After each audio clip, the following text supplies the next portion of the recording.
Kingam-panahy nampitondroany lohateny hoe ifonako. Tamin'ny farany vao nahatsapako ka izy olona tsy meloka, ka nampafantariko azy sy nampahalalako fa ny soa atao mbola andro miverina. Mifona tanteraka fa be ireo endrikendrika, tsy vitan'izany fotsiny fa saika nampiarana tamin'ny fetrika. Izaho anefa tsy nanana eritreritra ny hanenjika, fa mba nihevitra azy hoe olona ratsy fihetsika. Aleo mandinika tsara alohan'ny hanao zavatra, ary hamadibadika impito koa ny lela vao miteny, fa ratsy tokoa ny loza sy alahelo raha manangatra. Eny aza fa na dia ny erreur est humaine. Diso tanteraka re izaho fa mifona e, koa mamelany tsy fandiniako raha sitrakao re. Mahamenatra loatra ny zava-bitako, tsy vitan'izany fa ny hibanjina anao toa tsy ho vitako. Miankina amin'ny tokoa ny famelana ahy, ka izay ireo any ambony vao afaka mandray.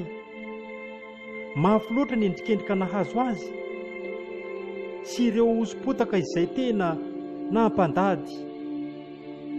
Izaho dia anisan'ny olona tsy miombina amin'ny ratsy, tafahotra be ty ny famatorana ka lasa ny hoapefy.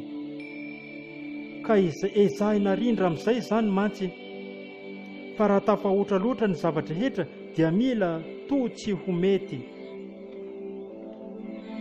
Izy everiko fa ilay meloka, kanjo izaho no lasa diso fa nahavoaendrikendrika. Tsapako ny tsy mety nataoko taty aoriana, noho n'izy ilay olona madio saina sy tsy mamaly ratsy tsy tiana. Fa ombiazana ny ho azony hatramin'ny farany, ary hanaraka sy ho soa amin'ireo taranany, mba tsy lazako azy hoe ho an'ny vady aman-janany. Manaraka izany tsapako fa ny herin-tsainany dia nizy taminy. Mino koa nefa aho fa ho voavela, satria ny toetra izao efa fantatra, fa izy ilay olona mendrika ho mpamela. Tena marina ty fa tsy angano na ankamantatra. Misaotra mialoha fa ho voavela, ka ny sisa amin'ny manaraka ho tandremana. Tsara vitana aloha zaho fa mba sendra ny tsotra. Tandremo anefa raha sendra ny vadika izy ireny dia tena mandrovorovotra. Mila mailoko anefa mandinia isika amin'ireo mpiara-belona kanefa aza taitaitra. Amin'ny tranga tao izay hita fa visavisaina tsara sy lalinina mirindra. Ny fahendrena indrindra raha misy ny hadisoana. Ny fahendrena indrindra dia raha misy ny hadisoana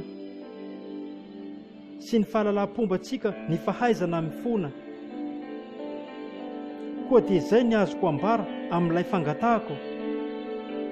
Tsy inona koa fa zasiana arakaraka fa efa ifonako. Mpanoratra izaho Patrick, na hoe Kinga.